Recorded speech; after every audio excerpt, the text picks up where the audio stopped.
Hey friends, Randy Flickinger here again with another story I want to share with you. I hear on a regular basis from people who say, you know what, I feel like a failed Christian.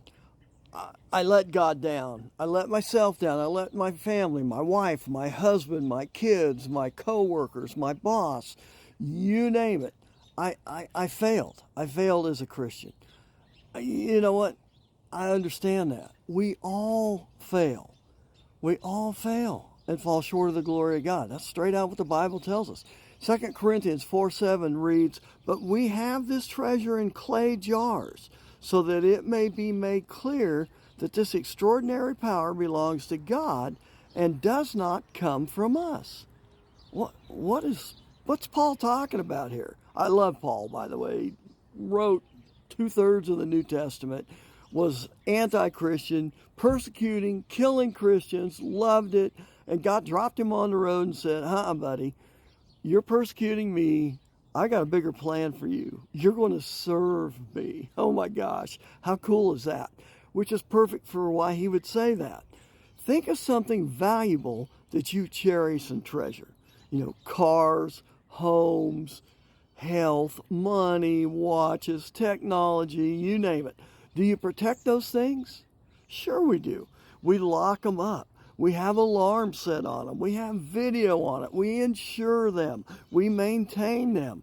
We do everything in our power to protect the things that we value, that we think are important. But this verse is telling us that we have treasure, an extraordinary power in a jar of clay, kept in a jar of clay. That's pretty fragile. That isn't going to protect from a whole lot. It's a good vessel to hold things, but how in the world is that going to protect anything?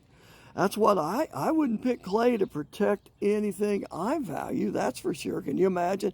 Yeah, I leave my phone in a clay jar out on the porch. I figure it's safe.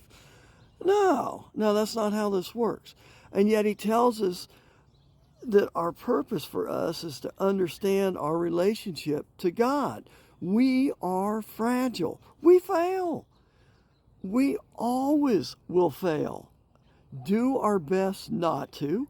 Learn from what the Bible teaches. Learn from what he says. Go to church. Read the Bible. Pray. Seek his guidance. All those things will help. But I hate to tell you, you're still going to fail. We're still going to fall because we're fragile. We're human beings. And we have the tendency to follow our own selfish nature, not what God asks us to do. But he's telling us, even though we're fragile, we have this extraordinary nature and power within us, Jesus Christ. Once you accept him, he is within you. And he is a tremendous resource, a tremendous power source for us to overcome our failings, our fragileness, our jar of clay that we are. We fail, he overcomes our shortcomings and failures. And what is that treasure? 2 Corinthians 4:6, the glory of God exemplified in Jesus Christ. The glory of Jesus, who is the image of God. Did you hear that? It's not what you and I do for him, but what he can do through us, failed human beings. We are jars of clay, but we hold within us that fantastic power that comes only from Jesus Christ. Use it, believe it, grab onto it, and know that it's there. He loves you. He forgives you. He wants you to do better.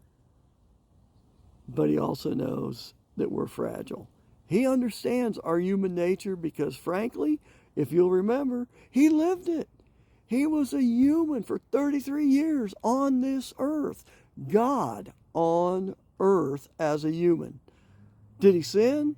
Absolutely not. Was he tempted, however? Yes. But he knew the bigger picture.